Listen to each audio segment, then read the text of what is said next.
Hi, I'm Brittany Pacheco. And I am Amber. Triple. And we are the Watchers in the Basement. So, welcome back to the Watchers in the Basement. Today, Amber and I will be reviewing season 5, episode 3 of The Handmaid's Tale, which is on Hulu. And this new episode is entitled Border. So, Amber, welcome back. Thanks again for joining me. Of course, yeah. How are you been doing? What do you think of the episode? Oh man. I mean, we were left off with a real hell of a cliffhanger, right? Yes. With episode 2, with Serena just like staring down at us in June, like she's got the upper Yeah. hand. It's crazy. It, super, super crazy. And before we really dive into it, y'all, I just want to say warning, spoilers ahead. If you haven't caught up to this episode for season 5, proceed with caution. We're going to be talking about some major spoilers here. So, Lots of caution. lots. Yes. And in doing so, don't forget to like this video here on YouTube. Don't forget to subscribe either. But Amber, this episode for me personally, not my favorite. A lot happened for sure. There's a lot to talk about. There's a lot to consider. But compared to episode 2, this one falls maybe right behind it out of the 3 episodes we've gotten so far. What about you? I agree. I would give it, personally, I did like it better than the first episode. So I think I'm going to go like 2, 3, 1. 2, 3, 1. Okay. Yeah. You and I are in the same mind frame then, for sure. Yes. So let's go ahead and dive right into this episode. We're starting off with June. She's back home. Of course, she just saw Hannah on the jumbo screens in downtown Toronto. And now June's holding a photo of Hannah. Where did she get this photo from, first and foremost? I thought no idea. They lost everything, right? I seriously thought they lost everything. I thought they did too. I could have sworn, or maybe now that I'm really trying to think about it, maybe it's because remember how Luke said that he was also trying, like, this is all we have about what we know from Hannah. So that's, I guess if I had to stretch it, maybe they somehow got a photo. I mean, I'm trying to think because after, he got shot at, June and Hannah tried to escape in the woods. They dropped everything in the woods, including the photo album. Maybe Luke went back and retrieved it. I don't remember. I can't recall off the top of my head. However, that was just like the first thought that came to me. But we see that June is questioning to anyone who will listen about what color Hannah was wearing. Yeah. And it's a color she hasn't seen before. Luke's like, I don't remember. I'm like, such typical of a man. Guy. Like, I can't be the only one who thinks that, right? No, I thought it immediately. Yes. So we get the reveal of what the color means. And it's basically that Hannah's ready. She's a young woman now. Was that something that you kind of put together long before the reveal? Not long before the reveal, but more I started thinking about color symbolism. I mean, I know in the books that, wives wear blue and handmaids wear red, obviously. Right. To me personally, the wives in the show, it looks a lot more green than blue to me.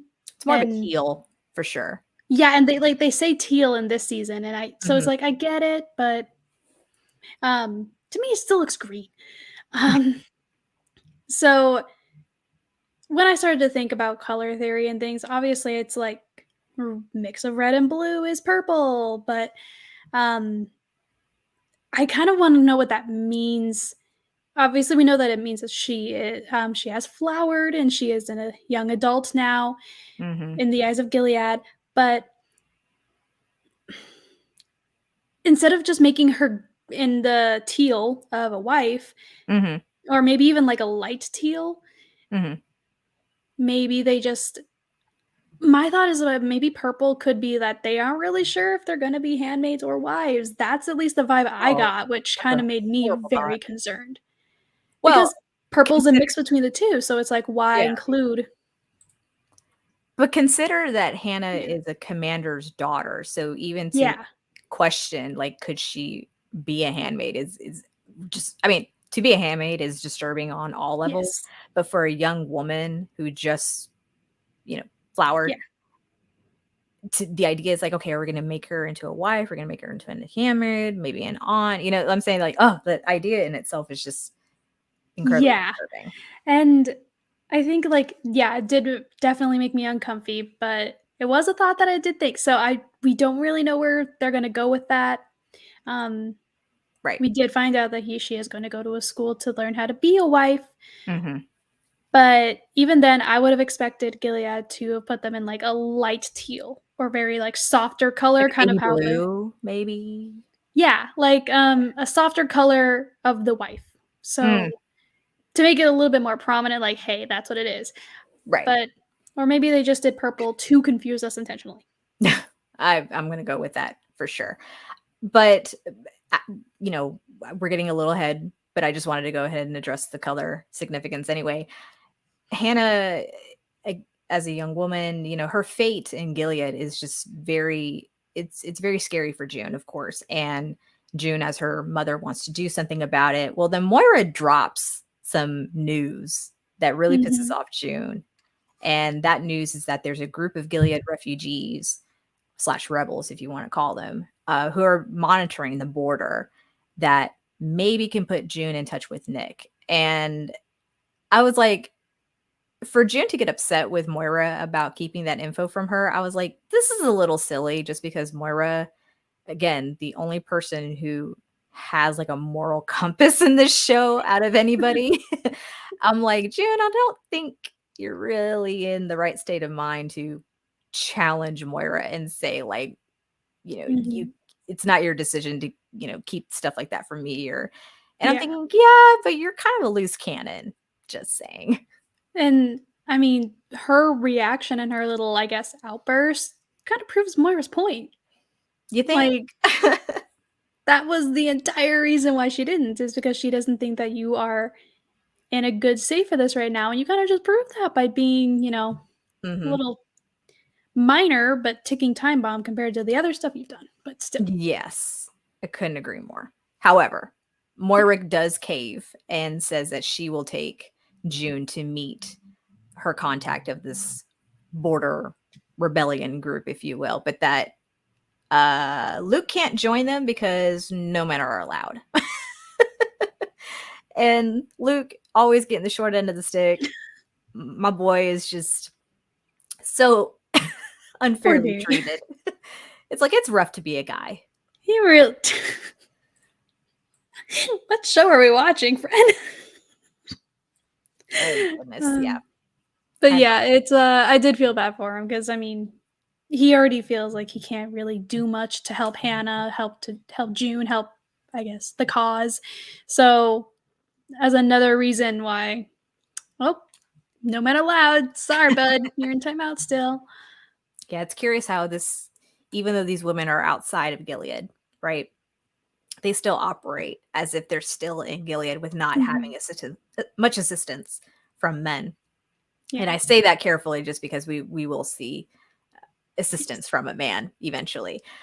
So June and Moira go to meet Lily, Mhm. who is a former Martha. She turns out was one of the women who was traded for Waterford, Mhm. which was super cool. It's cool to see how June's efforts, when she makes efforts, kind of come back to her in the light of I am doing something. I'm because I think a lot of the time June feels like she's not doing enough to save Hannah, but in lieu of that, she is doing a lot to save other women, to get them out, to get those kids out, of course, Yep. right? And I like the exchange that Lily has with June. And if you want to walk us through that exchange and just tell me your thoughts about it, because I think the writing for this Yes. particular moment, phenomenal. Take it away. I agree. I love it. I sang the praises of the writing team like last live that we did. Um I really liked it. Like that line, I'm so glad that this is in the notes because I agree. It was just Lily says, I don't know how you managed it, getting us all out, all those kids. And June says, I was lucky because she seemed a little bit she seemed to hesitate a little bit, not knowing what to say, and then she just, I was lucky. But Lily says women always say that when they've done something extraordinary. And it's just gut punch. Because it's true. Like, yeah, a lot of times, like, women, especially in this series, they really undermine a lot of their own actions. They, especially with the ones who have gotten and have been heavily involved with Gilead, like these women have, they second guess themselves. They are distrusting of everyone and themselves. And it's just, you were more than lucky. You were a great, like, you had an impact more than just luck. Your Absolutely. actions. Yeah. And I couldn't agree more about that, because the idea of what you said about how women in this society really undermined themselves. And it's such a sad thought, because that's something that happens every day. I don't know for you, Amber, but I know that for me, it's like, I don't think I do anything that I'm not doing something great. I'm doing something that I just know I should do. You know what I'm saying? And so by blanketing it and kind of downplaying it, you kind of start feeling like, I see where you start feeling like, you're not doing enough. And it's troubling, but it's the reality of, for many of us. And it's sad. It really is sad. But I think having those little reminders that, it wasn't just luck. You did something that no one up to that point, no one else did. Like, that's saying a lot. And that should empower you, not only as a woman, but as a human being, that you have done something extraordinary that should not be downplayed. Yeah. Not even say it was just luck. Like, you put in the effort, like you put in the work, and look at the results of that effort. Yeah, it wasn't just fate. Nobody, like, somebody had to knock that domino over. It didn't just fall over on its own. It did it because somebody did it, and somebody started it. And that action, June was really undermining her involvement and her impact. Yes, absolutely. Yeah. Absolutely. It was But a beautiful beautifully writing written. from the script. Jinx. Yes, jinx.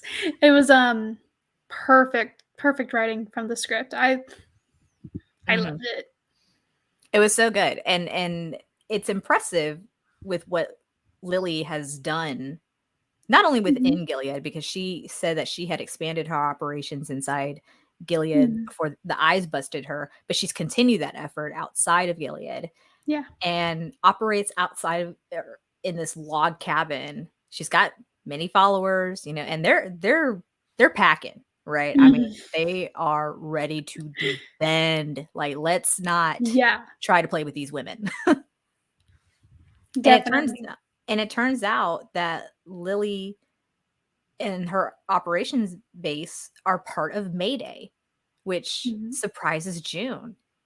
Yeah, because we haven't heard from Mayday since I think it was even season 1. Like, I mean, they did mention it in last season, and they mentioned it before.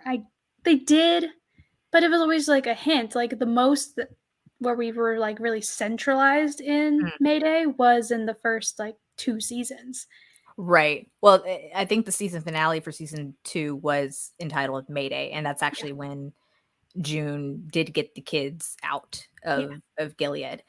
And she was approached by the Marthas, or a Martha, and asked if this is Mayday, and June just said, yeah, it is. She didn't know if Mayday really existed or not, but she went ahead and said yes, because she knew the kind of impact it would have on whether or not this Martha was going to cooperate and let this child come with them. So the fact that there is such an organization called Mayday, it does exist not only within Gilead, but it exists in Canada.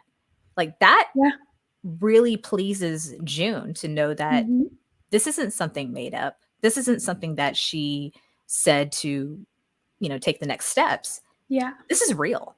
It really is. And I feel like it's more of the only phrase that comes to mind is Mayday is what you make of it. And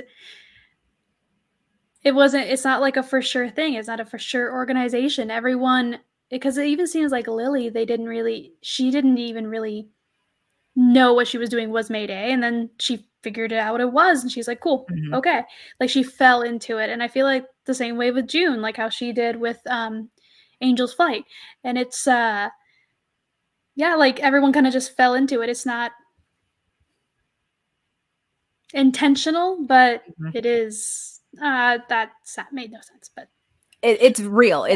It's a real thing. I mean, they probably started this whole effort not thinking it was going to go anywhere. But Mm-hmm. then when small victories, small results started occurring, it's like, okay, now you put a name to the effort, and it means something more. It becomes real. Might not have Mm-hmm. been intentional to begin with, but it eventually did become intentional. So it's amazing what amount of effort anyone, let alone women, can Yeah. do in order to achieve their goals. So June and Moira, who have now been introduced to Mayday, they now know where they are, who are working in Mayday. They're also put to work. Okay, like not everything's free in life, right? Yeah. So June and Moira are sewing arsenic into dresses, and they look to be like wives' dresses Yeah, I that saw that. that it looks like Mayday's hoping to smuggle back into Gilead. Enough said. All right, arsenic in dresses, not going to lead to a happy ending for anyone. Let's just be I real. mean, happy ending for the witness, probably. Well, yeah, not when you're right, you're right. So, but the efforts, it wouldn't be The Handmaid's Tale if there wasn't some sort of commotion, some sort of struggle that happens. Yeah. And such a thing happens outside of the cabin where, again, this is an environment where no men are allowed. And Mhm. who do we see? A man. I initially thought it was Luke. I thought it was too. I Yeah. was just and instantly I got worried because, these we saw that these women had a lot of weapons Oh, and yeah. They're they packing. were not afraid to use it. I mean, they were untrustworthy of June, who is a known person to be supportive of their Yeah. causes and their behaviors, and they were still like aiming guns at her. Yeah. So I was a little worried, but A it little revealed concerning. not to be Luke. So Yeah. I was happy it wasn't Luke, but it happens to be an unfamiliar guardian. And I say mhm, guardian, as we know, they're kind of like the police, if you will, inside mhm, Gilead. And apparently there's a guardian who has been helping Mayday smuggle Gilead refugees out. mhm. And this guardian pretty much says, like, hold on, like I was given the passphrase or whatever. And I didn't happen to log in the exchange, but he kind of stumbles, and it looks like things are not going to end well for him Yeah. until this young woman, this I believe she's probably a teenager, comes out. Yeah, she looked young. She looked very young, and completes the phrase to assure Mayday that, okay, this is legit. The guardian is a friend of hers. They hug, Yeah. and she comes into the fold of Mayday. I thought that was insane. I was like, "Oh, Yeah. we're gonna get some blood. Like, these women are out for blood, probably." Yeah, and you can't say you blame him, but Yeah. I mean, I did worry for this young man because he genuinely looked terrified, Mhm. and obviously panic can make your brain a little fuzzy. I think and I might have the phrases wrong, but I remember the exchange. I think the um, Mayday is supposed to say like, "There are roses on the bench." Mm, And the response is supposed to be that the flowers look like blood. mm, okay. And I mean, What a very cryptic phrase. I know, right? Um, that's so cryptic, but I felt bad for the guy because he looked like a younger dude too, and Yeah. he was obviously terrified because he had like what 30, 40 guns aimed at him, and Shoot, yeah. people are yelling at him in multiple directions, and he panicked. You can't blame Yeah. him for that, and No. luckily he ended up being okay because the young lady saved him, but it's still Yeah, a it was a woman high stress saved moment. your ass. Yeah. Yeah. Yeah, but it was very intense, and I'm Mhm. very glad it wasn't Luke because Oh, that would have been awful. obviously if he didn't know the words and the password and how was he supposed to, they would have Well, June would have run out to, you know, what do you call it? Vouch for him, if you will. intervened. Yeah. Yeah, to intervene. So, I mean, it would have been scary, but at least she would have been there to save Luke. But June does Mhm. question the Guardian when he basically says he has to return, and she's like, "Why are you going back into Gilead?" And he Mhm. responds with, "I have a wife and kid. Can't leave them behind." Yeah. And I thought, what a shot at June Yeah. without Like, ouch. realizing it. Like, I'm sure this guy has no idea who she is, her Mhm. role in any of this, but damn, talk about a blow. Yeah, Like, and her reaction too, like, she can't blame him, and she obviously mhm. knows that he doesn't know her, so but definitely slapped her in the face, Oh, especially with yeah, what she just saw with Hannah still being in Gilead. Like, obviously, this is still a great concern for her, and it was absolutely. just hitting the already scabbed at wound. Oof, yeah, exactly. But I wonder too if this Guardian will continue to be in Mayday's good graces, and could he potentially be an ally for June in the future? Who knows? Possibly. I mean, at least he's still a contact. If he's going back, then that's still a contact that they have on the inside. Yeah. And even if it's not like a direct help for June, it could be a direct help for Mayday, which, in turn. Yeah, and the more, well, maybe not necessarily the more, but it helps out Mayday's cause, of course, to have people who can go in and out Mhm. of Gilead without potentially being caught. Yeah. But the real reason that June is with Mayday to begin with is because she's hoping to get in touch with Nick, who, as we know, is a commander now. She wasn't sure how she could get in touch with him. However, Mayday has their connections, Mhm. sometimes through Jezebel's, but they have other connections as well. But June finally gets her phone call from Nick. Yeah. I kind of don't like the idea we're not seeing how things work, but it's fine. It gets the point across that they have Yeah. connections, obviously. So June and Nick talk, and you can Mhm. see just how happy she is seeing, like, being able to speak with him, right? Yeah, it was almost like twirling the phone wire around your finger, talking to your crush. So, some people who might be tuning in may not be familiar with what we're talking about with handheld True, phones. but watch a movie from uh, the 90s. oh, yeah, for sure. Good Lord. Good times. Good times. 90s was a great childhood. But Nick, with his phone call to June, does reassure her that Hannah is okay. She's safe. He Mhm. didn't get to see her for himself, but he knows that she's okay. She's taken care of. Yeah. He does go ahead and tell her about his new wife, Yeah, Rose. Rose. Rose does seem like a sweet woman. We She get a does. little bit more of her in this episode. We'll Mhm. get to that momentarily. But June does question, like, would I like Rose? And he's like, yeah, I actually think he would, which it's not always a good thing. True, but I mean, from what we've seen of Rose, like, 'cause he feels if he's able to talk to Rose about June in the first place, Mhm. I feel like that kinda just is a compliment to her character. If he's able to talk to her about June and about what he's been doing kinda behind the scenes Yeah. to help out June, then to say that June would like her, I feel like that's a compliment.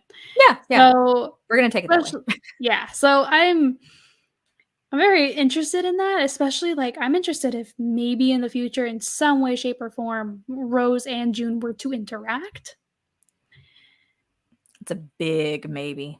It's a big maybe, but I am very intrigued for it to Oh, yeah. happen. Without a doubt. Yeah. Without a doubt.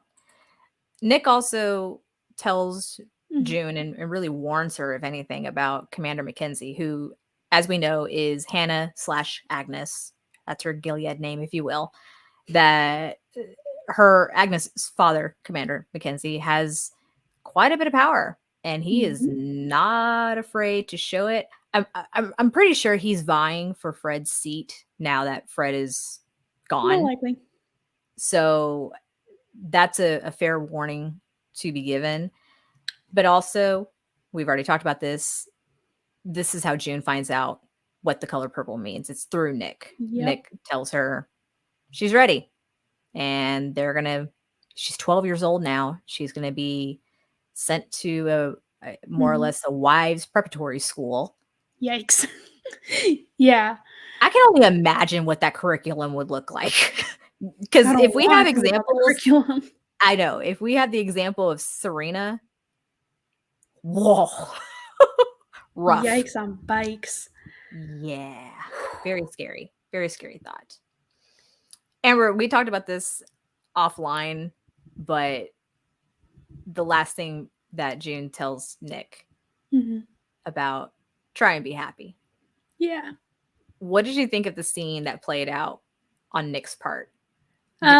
Describe that scene to us, and then just tell us your thoughts. During that, Nick has just like it's little flashes of them kissing, and it's sentimental. It's the music, the audio, and then her saying that, and just the little micro expressions in both of their faces, specifically Nick's. It hurt my heart a little bit. It did. And like you were saying in last episode, unfortunately, he just seems to want the power. Like he wants it all. He wants everything. Like you said, he does care about June. He loves June. He has a child with June. Yeah, they have a child. And obviously that means a lot to him, and I don't think he's really willing or ready to give it up. Yeah. But I do think that him telling her about Rose was a step towards that. Yeah. But I don't think he's still 100% ready to completely cut ties with it. No. And I don't think he's going to be ready for a long time, if ever. No. But she tried to, I guess she was like letting him go, kind of giving him permission, like, hey, don't feel bad about this. Do what you need to do and be happy doing it. Yeah. So he can still help out with, if he finds out about Mayday, or he's probably already in some kind of contact with Mayday, if Mayday's able to if Mayday's able to connect with him, he has some leeway there. So, and he's also an eye, so that's and a commander. Yeah, so that's a double threat right there. Triple. Triple. Yeah. What am I saying? Double. Yeah. You know what I'm saying. So yeah, there's definite advantages of the position that he's in right now. But it's like, is that going to matter if he's not with her? Yeah. Because it was almost symbolically, visually saying, what is this life if it's not with you? True. It's very sad. It's a very sad thought. It hurt. It did hurt. I have a love-hate relationship with Nick at times. Like, I love the guy. He seems to be a better person when he's around June, which is weird because June seems to bring out the worst in people. True. But on the other side of that coin, he also just wants the power. And I don't think he'll stop until he gets to the very top. Who knows? We'll see. Yeah, and I mean, for all we know, because we don't really know too much about the inner workings of Nick, and we even talked about it last time, was we still don't know a lot about him. No. So none whatsoever. I mean, who knows? Maybe that his power climbing is his way of trying to rip apart Gilead from the inside. That's a great theory. He actually does believe it because he did fight in the wars. We really still don't know. That's very true. Because a lot of his actions, there are Serena has helped June in the past, and that backfired in multiple ways for both ladies, but it just shows that even somebody who really, really believes in Gilead can still try and push back against Gilead because Commander Lawrence. Yeah, for their own benefits. For their own benefit. everybody is really selfish in this show. Oh, But 1,000%. yeah, now that I'm thinking about it, everyone's really selfish, but Well, we're talking about a totalitarian society, so yeah, I'd true. imagine everyone being extremely selfish at one point or another. Yeah, but I Yeah. just thought it was very interesting and hurt my heart a little bit, and then I sent it to you too, where, the official Handmaid's Tale Oh! page was doing a poll whether Mhm. you, ship Luke or Nick, and So conflicted. oh, I was very, very conflicted, and I just blindly hit one just so I could see what the total was. I didn't act so I really don't know which one I actually clicked, but, Okay. at the time that I sent it to you, it was, like, 61% Nick, Ah, and I every kind of felt everyone even loves a bad worse boy. for Luke. I felt so bad for Luke because 'cause Yeah, I'm like, "Guys, that's her actual husband." I know, but But she's not the same person that he once yeah. married. So, yeah, that's a definite triangle for sure, and Yeah. I'm sure so much more is gonna unfold in the future. Mhm. So, going back to June at post phone call, she asks Moira before they head off back home, like, how is she supposed to protect Hannah all the way from Canada? And the answer is she really can't. Nope. Nope. So they're virtually back to square one in the sense of how do we get Hannah back, of course. Mhm. But before returning home, June does get some information from Lily about Serena, who we know is in Gilead because she Mhm. was there to bury Fred. But we're going to come back to Serena. That's going to be the last topic of Yeah. today's pod. But Dun, let's dun, kind of dun. let's kind of keep on point with Nick because he's got other problems to deal with, not just with June. He literally Yeah, has his own personal problems to deal with. for sure. What did you make of the dinner held at the Commander Lawrence's house with Serena, Commander Lawrence, of course, and then the Mackenzies, as well as Nick and his wife? I was stressed. I don't blame him if he was stressed either. I mean, I I would mean, you be. It could was visibly see it. He was uncomfortable. yeah, and I think Mackenzie we don't really even know his first name, do we? No. Mackenzie, he was drilling both of them hard. Like, he was Yeah. you can tell he does not like Lawrence or Nick. You can tell. Mm-mm. He And knows he his knows something's up. comments yeah, he was definitely just like, "Hey, I'm a threat. Yeah. Here you go." And Nick was just so uncomfortable about the entire thing, especially when they were talking about June. And Mhm. once again, man, you had such great composure in the earlier seasons. What happened to you? Love True, but dude, this is makes like you the sloppy. more like it is so much more important for him to now as a commander to be I guess be more composed throughout those times. Keep your shit together. Yeah, dude, come on. I mean, when you were an eye, it was a little bit easier because people were not really watching you, Mhm. but you were watching everyone else. It's easier to let those emotions happen on you when people are looking elsewhere. But Yeah. now you are commander and Mhm. obviously under surveillance. And it's Yeah. just, dude. Well, under surveillance is a very good phrase going into this next part with Nick Mhm. because after the dinner, Nick and Rose are about to leave. Nick sees that Mark Twello is over here in the little gazebo thing, and he's like, "Hold up, I gotta go chat with this guy real fast." Yeah. And Nick, I mean, briefly, very briefly, chats with Mark to say he wants to be the one to tell June about Rose. And Yeah. Mark's like, "Cool, fine. What about that other proposition that I made to you?" And Nick's like, "Yeah, homie, I can't do that right now. Too much going on right now." Gonna Enter cry out. Commander Mackenzie. Good Yeah. God. I Dude. mean, talk about keeping Nick under surveillance. Yeah, like, basically, he was giving orders and commands under the guise of suggestions, Mhm. and dude, like, I don't like him, and that's obviously the point, but man, like, can you chill for a second? Can you say one thing without being hostile? Like, dude, No. There's no way. I There's know, I'm like, eh and he is such a powerful character. Like, I yeah. honestly, I'm kind of seeing how he is in this episode. I'm kind of glad that they waited so long for us to interact with him Mhm. because now we're actually seeing it. Like, if we saw him early in the beginning, I feel like it wouldn't be as impactful. Mhm. But yikes, man! Yeah, this Like he, guy is not gonna be one to tangle with. Like, think of mm-mm, Chris Malone's character before he was savagely murdered by June.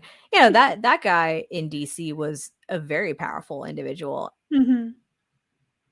but there's something about Commander Mackenzie that gives off that aura of "Don't fuck with me because I Yeah. will fuck with you right back." You know what I'm saying? Yeah, Like, and I mean, he eh, basically said too, like, he's like, "Hey, I know Rose's father, who's a high commander," and, like, mhm. he questions Nick's marrying her. Like, I mean, they asked, like, we got a little bit of a glimpse as to how they Yeah, met and stuff like that, which yeah. I really don't know. I mean, we do know that Nick does have that ambition, so for Mhm. all we know, he could have targeted her and just lucked out that Yeah, she seems compassionate towards anti-Gilead. But, like, we who really don't knows? know. We don't know, and Rose, we see she walks, with an assistance of a cane. Mhm. Don't know her story as of right now about all of that, and who knows, maybe Nick could have taken not pity, but said, "She's an easy target, let me go talk to her," you know, Yeah. and that's just being terrible, that's just being an incredibly terrible individual, but there's a lot still unknown about Rose, now knowing that her father's a high commander, what could be unfolding for Nick if Commander Mackenzie is keeping Nick under heavy surveillance, let's say, because he does say to Nick, "I'll be watching you." And Yeah. Nick's like, "Fuck." Well, at You that know? point, I think he was really, like, glad he told Tuello, like, that he told Mark, like, "Can't really help you right now." But do you think Mackenzie heard him say that to Mark? I didn't really consider it, but maybe. I mean, you would think if he heard it, he would have addressed it right there and then, but maybe this guy's got more of a sly game to himself.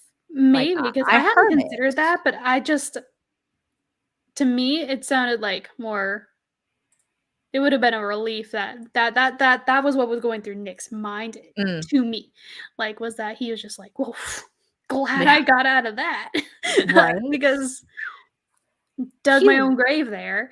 Because exactly. if he's gonna be like, he's being told explicitly, Yeah, "You are under surveillance." yeah, After yeah. he just agreed to not really be involved with helping out America Mhm, with Mark. Like, if he had said yes, and he and Mark or he and other Americans started conspiring. mhm. Treason, Nick would be on the wall, like, you name it, it's gonna happen. Rose would probably be murdered for any conspiracy, Mhm. uh, accomplice, I don't know. Gilead will do terrible things as we know. We'll just have to wait and see. But let's Yeah. move on to talking about Aunt Lydia and the Handmaids. Talk about a cliffhanger with these 3, with Esther, Janine, and Aunt Lydia. The chocolate poisoned attempt with the Yeah. murder-suicide. By the way, are we ever gonna find out what was used as the poison? I wanna I don't know. think so. Damn, I would love to know because you and I gave some pretty good things. We talked a lot about it actually, we did. whether it was a household poison or whether somehow uh she was able to like smuggle it with her, but I don't know, a lot of those are poisonous to touch. So it's like who knows really? I doubt they're going to address it because honestly, there's so many other things in plot-wise going on, and plot Mhm. lines and like, development. Mhm. I don't think they anticipated people looking into it as hard as we did. It's just a hole that needs to be filled because you can't just randomly throw in, "Oh, Esther gets poison and puts it into the chocolate balls," Yeah, without people, like, questioning about it. I mean, we've obviously seen her in action prior with yeah, poison, cool, but, like, we can't assume that she somehow smuggled that into the Red Center because these women are checked thoroughly yeah. before processed, right? Anyway, that was just a question I wanted to throw out there. I don't think we're ever gonna know. I agree. However, Aunt Lydia is still pissed about the attempted murder-suicide that happened under her watch because let's just face it, Aunt Lydia really should have looked at herself in the mirror to question, "Are my techniques really working?" Yeah, because 'cause they're not, Because 'Cause they're and not. they're really not, and I guess she tried to be a little bit better, I Did she guess. though? In her own mind, she Yeah, thought she was trying to be better because realizing that she still has Janine back and stuff like that, and realizing, "Oh, hey, I can use Janine," and like yeah, we were theorizing last time that she's yeah, grooming Janine to be an aunt, um, right. which I still feel like that's gonna happen. Oh, I 1,000% for sure. Yeah, I feel like that's gonna happen. So, I'm not really I think she feels justified, and she felt like, "Okay, cool, this happened," but she and then it just backfires so Yeah, badly it really did. because she's like, "Oh, I have Janine wrapped around my little finger, Mhm. and I basically stomped out the flame that is Esther before she got too bad by putting her under Janine." No! No. If anything, that enabled it. Oh, yeah. So, Well, and I yeah. would understand why Lydia then did what she did when she visits Esther at the hospital. Again, all those feelings completely overflowed from the Red Center to the hospital, and Aunt Lydia did what any person would do to an unconscious patient in the hospital. You slapped the shit out of them across their face. Yeah. And I laughed at that just I because think I laughed out of surprise. It was just I think I did yeah. too. But I looked at it also as you're such a coward. Like you're such a coward. You do something to someone who literally cannot defend themselves right now.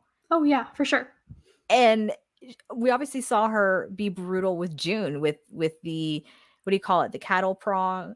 prod and just beating the shit out of the handmaids any opportunity she had.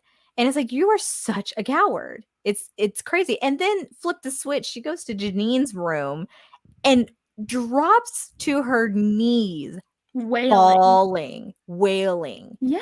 and pleads to God, "Do not take Janine away to punish me." And let me just say, Ann Dodd, who plays Aunt Lydia, Mhm. killed it with She this did. scene. And it's like she also killed, like you were saying, Well, she didn't kill anyone no. that we're aware of She yet. she, she killed the performance. There you It's go. just the contradiction between it. Like, she Yeah. over here slapping somebody Uh-huh. because of the wrong that she did to her, and Mhm. then immediately is screaming her head off to God, "Don't punish her for my temper, lady, lady. It's like, what Do did you you realize what just your do temper just did?" 5 seconds ago? 5 Yeah, seconds ago. What did you you just do? slapped an unconscious person. Like, It's lady. crazy. But the fact that and this is pretty typical for people when the bad thing happens and you're responsible for it, instead of being held accountable, you kind of hope to pray it away, if you will. This is not a Mhm. shot at people who pray. Listen, I have deep beliefs in God and things like that. I'm just saying a lot of people will abuse that power. Okay, Yeah, and the fact that she pleads with God, don't punish her. I make a promise. I will change my ways. Just don't take Janine from this world. That doesn't say anything about Esther. She couldn't give two craps about Esther at this point. But that's the bargain Lydia is going to strike up with God. I will change my ways if you save Janine. And which I don't think, personally, I don't think that's going to last. Oh, it wouldn't be Aunt Lydia if there wasn't a loophole. Well, she's already had like back and forth with Janine specifically, like Absolutely. been really, really, really close with her. Like, oh wow, you're one of my sweet girls, and then over here just beating like, her. You stupid girl, you. Yeah, like stupid. What just happened? Like, this lady has such a complex relationship with Janine specifically that like, if this does go well for her, and obviously, like, we do see how Janine is at the end of the episode, obviously something was answered, but I feel like the second that Janine does something that Lydia does not want... Oh, she's gonna snap. Yeah, of course. She's gonna snap. There's no doubt. Like, how dare you? Exactly. Yeah. Well, Lydia is still making the effort to try to do right by Janine and invites Mrs. Putnam, whom we know Janine has had quite the history with. And Mrs. Putnam brings wonderfully adorable red hair, just like Janine, her daughter, Charlotte, aka Angela. They come to visit Janine in the hospital. Oh, I know, she's so sweet. They visit Janine in the hospital in the hopes that that visit will save Janine's life, much like how Janine came to visit Angela when she was an infant. They weren't sure if she was going to live or die. And that's the hope. Now, this is what really kind of got me a little choked up, was Mrs. Putnam. Actually, I was choked up the whole time. Like, the second that I saw it, I was just like, like, the second that, well, at first I was like, okay, why'd she even show up? If she... The fact that she reluctantly... Right. The fact that she reluctantly showed up, because she kind of tosses at Lydia like, well, I didn't have much of a choice, did I? And I'm like, well, are you not a wife? Like, do you, like... Yeah. Can't you have a choice? She could have said no. Yeah, exactly. I think that was just her way of trying to give herself an out if she wanted. Probably. But what Mrs. Putnam says to an unconscious Janine about, we're not going to forget you and everything that you did for us. And sweet little Angela, of course, doesn't understand what's going on, and she's kind of hiding in her mom.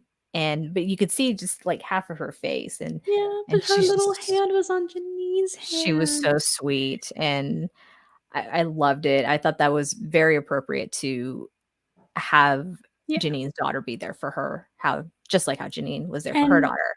Again, with the scriptwriters, thank you guys for that. Like, I really liked what Mrs. Putnam said to Janine, because they do have a lot of history. Like you said, it's also very complex. It's very, I mean, she almost lost.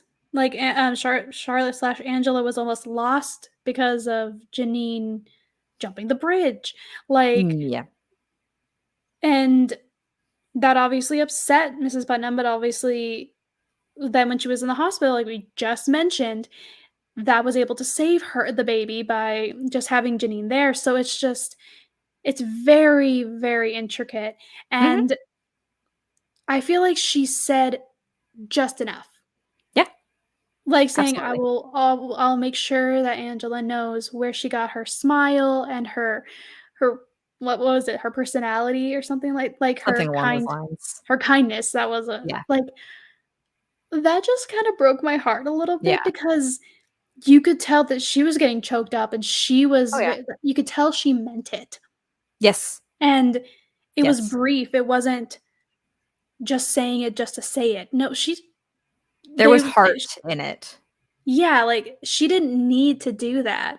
The whole goal was just to have Angela there. She didn't need to say or do anything, really. Right. So the fact that she did, wow, thank you. Great script writers. Thank you so much. Yeah, that was very well done, considering the history and the fact that Mrs. Putnam is putting forth that effort to be helpful or kind in some kind of fashion. Well, it did prove to be of some worth because we do see that Janine did wake up and she's outside taking in the fresh air as Aunt Lydia looks on. And now Lydia is really going to be tested. Yeah. Is she going to live up to her promise? Because her prayers indeed were answered. Yeah. I think the answer is no. But also, like, I'm interested in where Janine's gonna go with this. Because And Esther, what's going to happen with Esther? Yeah, we still don't know what's gonna happen with Esther, and I am on the edge of my seat about that. I need to know what Yes. happens to this girl. Yes. And I mean, this could, because of all of this happening, this could push Janine more towards being an aunt. Or Really murdering could. Esther herself. Yeah. Just saying, I she's mean, kind of got motivation. yeah, like I can see it going both ways, or I can also Yeah. see it being like her looking to Lydia like, hey, she hates me because of what you told me to do to her. Like, Yeah. Or I she can see it both forgives. ways. Or she forgives. Or she forgives, which seems more like There's Janine, to be honest, but there's so many possibilities, honestly, and I my heart breaks for Janine. She's had it rough since season 1. I mean, yeah. well, yeah, season 1, Episode 1. episode 1. Her eye. Her eye. Yeah, poor Wow. thing. Poor thing. Amber, let's talk about the bitch of the episode and all of Of the her. series, you mean? Well, this is fair. This is, although one could argue June is also a bitch, but anyway, Serena. Serena, as we know, is still in Gilead. Fred is barely 6 feet under, but she's already got like a new prize. She's got her eyes on the prize, right? And at this dinner with Commander Lawrence and the Mackenzies, I'm glad you like how I wrote that. I did. I mean, seriously, he's barely 6 feet under, and she's like, "Well, time to move on." See you, Yeah, Fred. okay, go. Like, I really missed my departed lovely Fred. Anyway. Bye. Bye. No. So at this dinner with commanders, which by the way, like Luke, Marcus is not having much luck with anyone in Gilead other than maybe Serena. Which Because, I'm not surprised. yeah, he's turned away at the door because Commander Lawrence is like, yeah, spies aren't allowed into this party, basically. And Mark's just left to hang out outside. It's cold. It's Boston. Like, poor Mark. Yeah.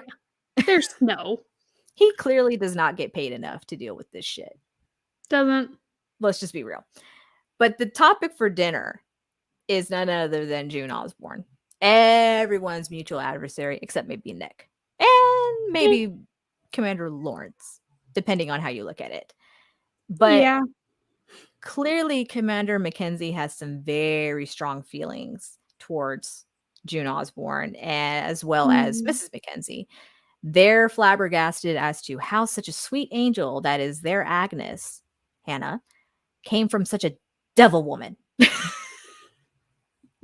and it's like, okay, I love the phrasing, but then the fact that you visibly see Nick just like, this is making me cringe, because like, poor man. Like, he, and even Rose's like little side eye the second that they started Nick, the second they started talking about June, it's like,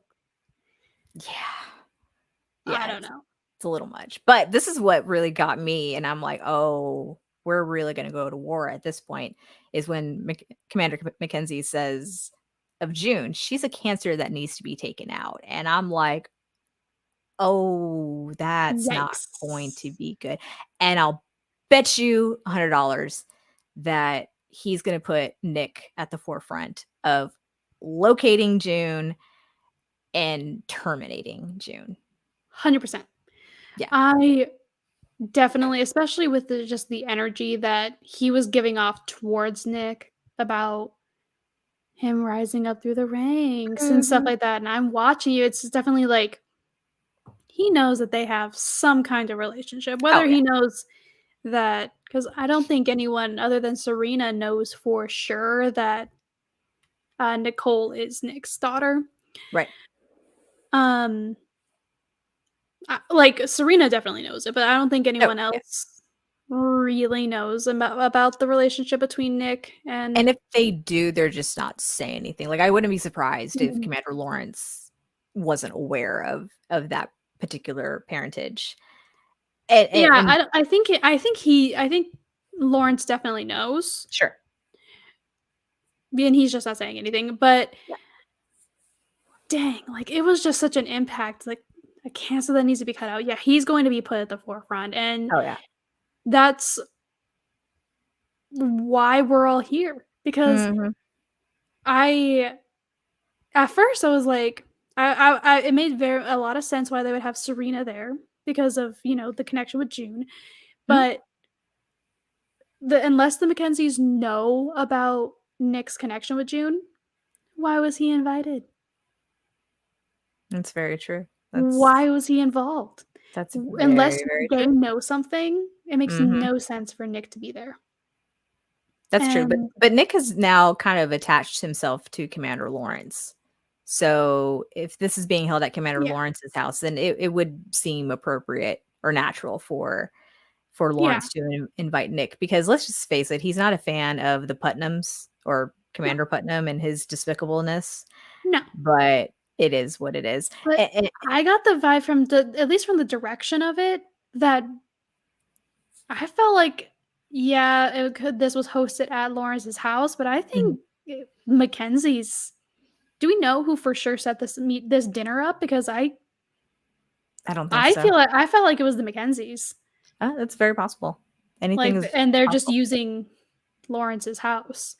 But That'll do it. And speaking of Lawrence, Commander Mackenzie doesn't stop at just June. He also goes after Commander Lawrence to basically say that it's time for you to remarry. mhm. And Commander Lawrence is like, got no interest in remarrying. And Commander McKay, I'm going to call him now. He's kind of like nonsense. He goes, an unmarried man in Gilead has no place in leadership, and it's like, Yeah, it was very much it, like get married or leave. And it was just like, yeah, like, yeah, and this thanks. Lawrence's face too, like he knew, and they shot a little glimpse of Serena. Hmm. Um, She's like, too, oh look, prize. yeah, like I'm not too sure she 100% had her sights set on Lawrence No, until this moment, for sure. but then she saw that exchange and then she's like, "Oh, Yeah, ding ding because ding. That's the turkey I'm going after." yep, yeah, and that will continue with a private discussion amongst Joseph and Serena. They briefly discussed Fred. Fred was a terrible Briefly. person. Fred was weak. Serena says she's better off without him to be there for her and their unborn son because again, Fred was just a weak person. And she does turn She's not to wrong. she's not wrong. But she does turn to Commander Lawrence to say that he should find a new wife. And then almost without skipping a beat, oh, my baby's kicking, grabs his hand from across the way and places it on her belly and he's like, "Oh, yes, like the baby's kicking." And then he makes a promise to her of I will do everything to protect you and your son. And I think But he did Serena say we. he did say we, you're right. But I think Serena really took it to a whole other level Yeah. that was intended. So, She and that saw that what wasn't there. And he she's delusional. well that and he even says it like he knows right away from jump. The second she says that, she's like, he says, marrying for power, really? Like, Yeah. This he is why I knows love what him. he was implying. I love Riley Whitford's performance as Commander He's Lawrence. great. the, the And the the he sardonic knew. humor, great.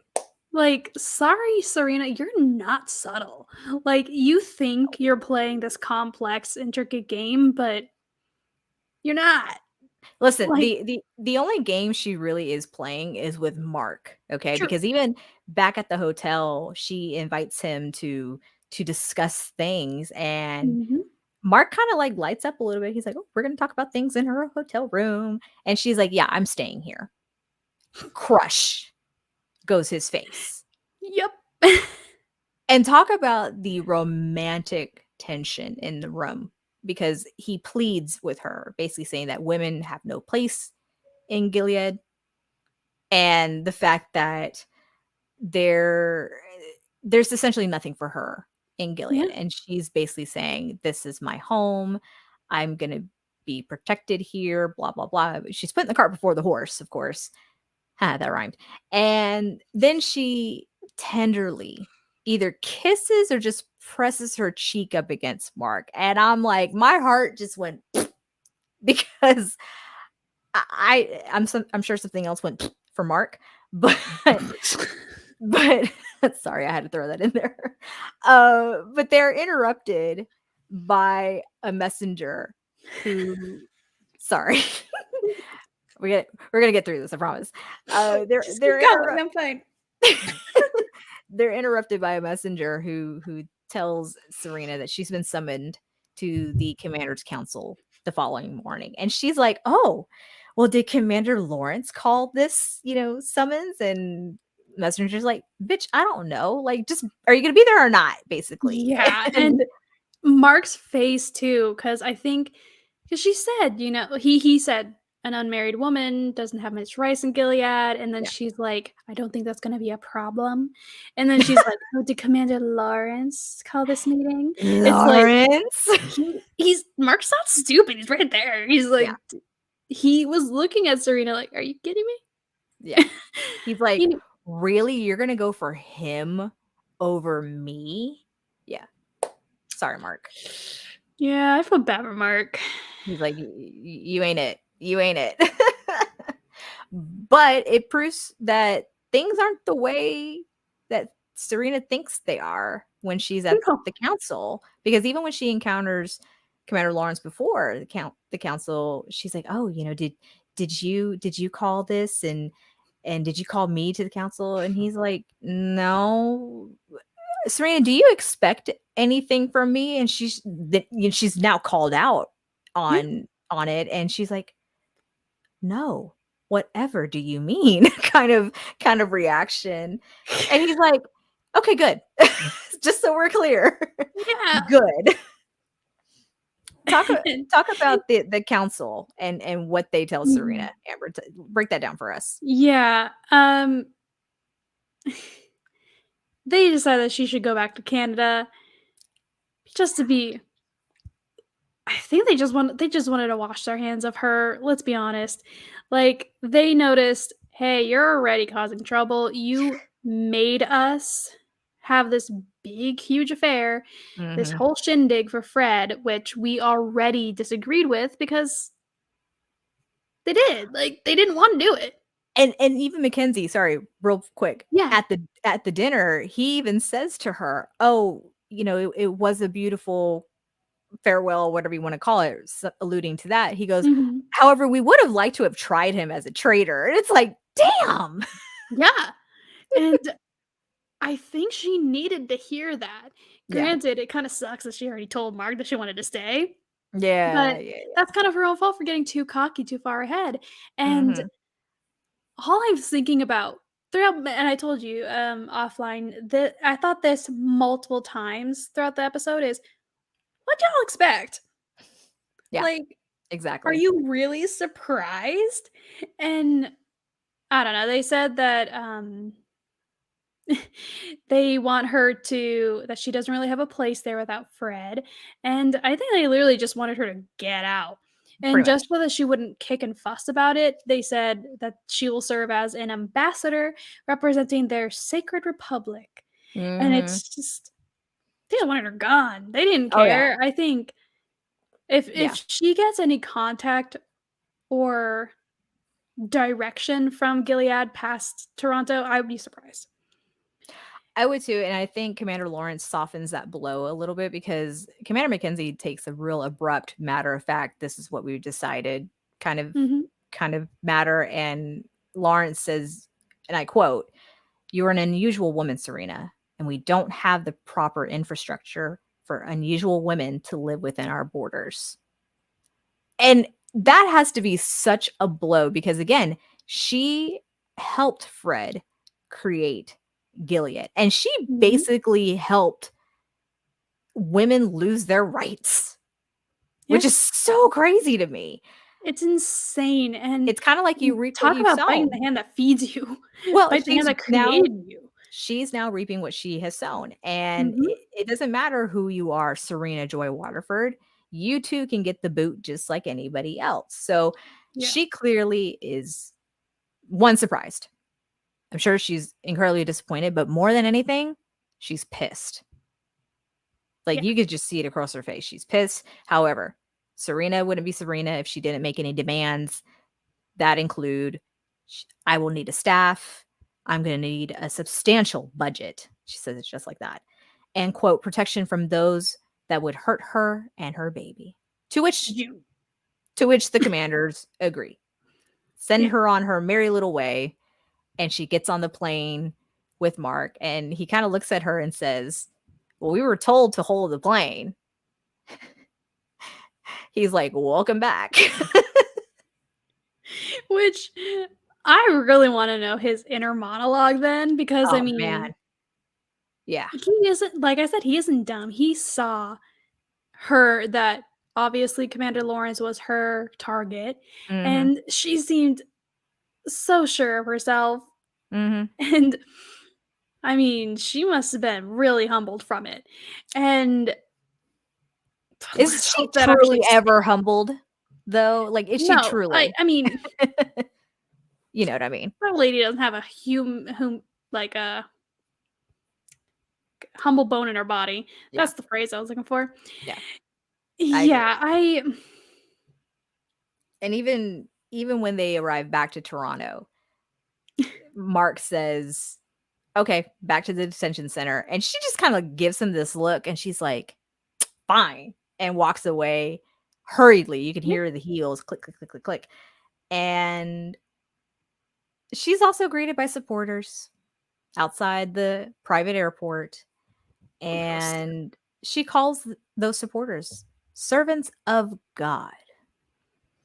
Yeah. My God. I mean, she's taken that role of showing the ambassador of Gilead outside in Canada. Yeah, Honestly, she probably is gonna form her own little infrastructure there. I wouldn't doubt it. Yeah. There, She Gilead, I think, is going to expand or try to expand into Canada as long as she's there. yeah. And her influence obviously has made an impact on people there. Mhm. But that's not all that awaits Serena. What happens next, Amber? I think this was really cool. Okay, so it looks to me like a bridge, but, the car rounds a corner, and there's a car blocking their way and a couple of, like, traffic barrels. Cones, Yeah. barriers. Yeah. Yeah, like, something was blocking their way so that there was only one little access point, and there's a car in the way with its headlights flashing, and it's not moving. Mhm. So, when they're on the way to the detention center, and Serena's obviously concerned, and they don't know what's going on. They're a little terrified, and she instantly gets kind of worried. Like, Mhm. you can see Serena being a little worried, and then it honestly made me jump a little bit, but June springs from the darkness, just Yep. slamming her hands on the window Mhm. and pounding on the window, and she's just like, "Never touch my daughter again." And, But her she has that. voice, Oh. it was actually a very scary but determined Oh, I was scared. tone. Yeah. I mean, And she that was from, like, very throaty, like, "Never." Like, yeah, she it was from her meant chest every for word. sure. Yeah. Like, oh, it was intense, and then, like, she got, well, we know that for sure that June has them murder eyes. It was just wow, It and was intense. Serena looked like she pissed herself, Yeah. and I can't blame her. That No. thing is scary. She literally, this woman just brutally murdered her husband. Mhm. And then she was so easily, you haven't even been, it's been like what, not even an hour that you've been back in Canada in the Yeah. same country as her, and she's already cornered you. Mhm. And like, Yeah, you that protection detail, you need it, like, now. You needed mhm. it before you got off the plane. Yeah, she really does. Because, dude, Yeah. I loved June and I was scared.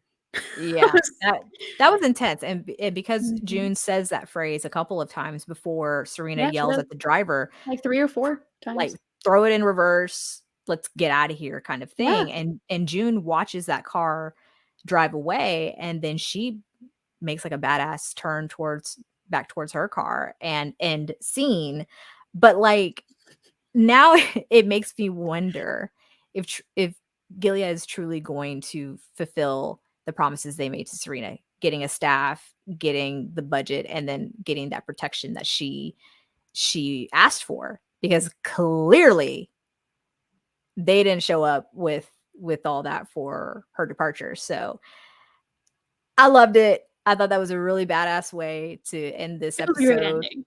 It was a great ending for a more or less lackluster sort of Yeah. episode, and I think it's cool just how quickly people can get information and pass on that information to one another, because that clearly was the information June got from Mayday before she left, and she knew how to scare Serena, and now Which knowing that again, what Serena, what did you expect, lady? yeah, Like, yeah, I and who knows what's now gonna happen that Serena's staying in Toronto. Maybe she will be neighbors with June, who knows? I personally, I would be surprised if Gilead really did give her the support that she asked for. Mhm. I would be surprised. Yeah, I for sure. personally, what I'm anticipating is that they are gonna ghost her, and she is going to use the servants of God there in Toronto Oh, and yeah. build like a branch, but I think she's Mhm. going to do the normal Gilead practices, but still give women their rights, kind of like her own remix of Gilead. At least that's what I'm anticipating, is she's gonna be like, "Fine, you won't let me do it, I'll do it again." And honestly, I think when she had, because we already know that the baby's gonna be a boy. Mhm. I wouldn't be surprised if they asked for the baby back. If they're like, You "Hey, know, that's a son of Gilead. We don't that want was a you, we want concern. the boy." That was a concern, and her other Mhm. concern was that they would make her into a handmaid now that they know she's fertile. So, lots unknown. But that concludes our review for episode 3 of season 5 of The Handmaid's Tale. Next week's episode is entitled Dear Offred. So I'm so interested. The second I saw those words, I was like, "Ooh, it sounds like maybe perfect." Serena is going to extend maybe an olive branch, or just try to reach out to June and mess with her mind, I'm sure. Maybe. There's no other explanation, because why else would she be referred to as Offred? Yeah, and I think, like, even if she tried to extend an olive branch, I think that definitely needs to come with some massive white flags from Oh, Serena, because you literally just declared war by having Hannah. Like, that lady, would if be the you massive white flag if she brought Hannah to June and say, "Let this be over." which I don't think she'll be able to. I don't Oh, think she good. has the No. access to. No, of course not. But But I'm just saying that would be, I think, the way. But even then, it probably wouldn't be enough for June. She still would get her revenge, just like she did with yeah, Fred. There's no doubt about that. by her fucking hand. I mean, By it her fucking hand. Serena deserves it at this point. I mean, Yeah, you declared war, and you did 1000%. it without knowing if you're going back to Toronto or not. You probably you Yeah. got too cocky, and now your Mhm. hands burned. And Well, she's already got lost a pinky, so true, that was funny. true. Well, Amber, we are about to wrap up this pod. Thank you to everyone who's joined this live stream. We really appreciate you being here. And if you haven't done so already, subscribe to this YouTube channel as we are on the road to 200 subscribers. And don't forget to like this video as well. It does help out this channel a lot. That way others can check out the Watchers in the Basement. And we're not the only YouTube channel here that we want you to support. We want you to support Amber as well. She has a YouTube channel that talks all things wands and wand lore from the wizarding world. So go subscribe to OllivAmber's Wands and follow her on Instagram as well. And you can do so by following at OllivAmber's.wands for Instagram. And all of her links are in the description box down below. Thank so you. You're very welcome. And last but not least, you can follow the Watchers in the Basement on Facebook, Twitter, and Instagram. Simply search at Watchers Basement. Help grow our audience by using hashtag Watchers Basement when talking about our show. Tag us in memes. Let us know what you want us to review next. There's a bunch of us out here now. We're expanding our universe. So we'd be more than happy to hear from you, give you what you want. And lastly, if you are not into video podcasts, you can listen to our audio podcasts on Apple Podcasts, Google Podcasts, and Spotify, thanks to anchor.fm. Don't forget to give us a 5-star rating. It also helps us out over there to spread our reach to the masses. And thank you to Amber for once again joining me to talk about The Handmaid's Tale. Thank you very much for inviting me, and thank you for the amazing discussion. Absolutely. I think we have so much fun talking about it, of course, offline and then on here.